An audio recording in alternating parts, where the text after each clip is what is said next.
কোনোবাই কাৰোবাক মিঠাতেল দি দুটামান ভোট ল'ব খুজিছে। বন্ধুসকল, মই ইমদাদ। যিসকল ব্যক্তিয়ে হিন্দু মুছলিমৰ ৰাজনীতি কৰি আছিলে, সেই ৰাজনীতি এতিয়া সম্পূৰ্ণৰূপে স্তব্ধ হৈ পৰিছে। আৰু যদি কোনোবাই কৰিব বিচাৰি আছে বা চেষ্টা কৰি আছে, সেই চেষ্টাটো বিফল হ'ব লগা হৈছে, মুখ ঠেকেচা খাইছে। কাৰণ আমি জুবিনদাৰ দেশৰ মানুহ, জুবিনদাৰ বৰ অসমৰ মানুহ, আৰু জুবিনদাৰ বৰ অসমৰ মানুহে সাম্প্ৰদায়িকতাক কেতিয়াও স্থান দিয়া নাই। আৰু জুবিনদাৰ মৃত্যুৰ পিছতো সেই শক্তি জাগ্ৰত হৈছে আৰু স্পষ্ট ৰূপত ফুটি উঠিছে প্ৰতিজন নাগৰিকৰ মাজত যে আমি হিন্দু মুছলিমৰ ৰাজনীতি নকৰোঁ। কোনোবাই কাৰোবাক মিঠাতেল দি দুটামান ভোট ল'ব খুজিছে, সেয়াও বিফল হোৱা আমি দেখিবলৈ পাইছোঁ যে মিঠাতেল দি অসমীয়া ৰাইজক বুৰ্বক বনাব নোৱাৰে। আপুনি এইটো কৰক যে মিঠাতেল কিনি খাব পৰাকৈ আমাক সবল কৰি তোলক।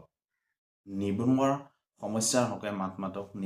নিবনুৱা সমস্যা কেনেকৈ নিৰ্মূল কৰিব পাৰি, সমস্যাৰ সমাধান কৰিব পাৰি, তাৰ ওপৰত গুৰুত্ব দিব লাগিব। আৰু এটা কথা, যিসকলে প্ৰাইভেট ছেক্টৰত কাম কৰি আছে, কোনোৱে সেই বিষয়ে এটাটো শব্দ নকয়। যিসকল প্ৰাইভেট ছেক্টৰত কাম কৰি আছে, তেওঁলোকে দিনে নিশাই 8 ঘণ্টাৰ বা যি কাম কৰিব লাগে, ধৰক 8 ঘণ্টা কাম কৰিব লাগে নিয়মমতে, কিন্তু এজন ব্যক্তিয়ে প্ৰাইভেট ছেক্টৰত যিসকলে কাম কৰি আছে, তেওঁলোকে 10 ঘণ্টা, 12 ঘণ্টা, 14 ঘণ্টা, 16 ঘণ্টালৈকে কাম কৰি তৎ পোৱা নাই। তেওঁলোকৰ ওপৰৰ পৰা প্ৰেছাৰ। এই ক্ষেত্ৰত কোনেও এটা শব্দ নকৰে। আৰু বিনিময়ত কিমান হাতত টকা পায়?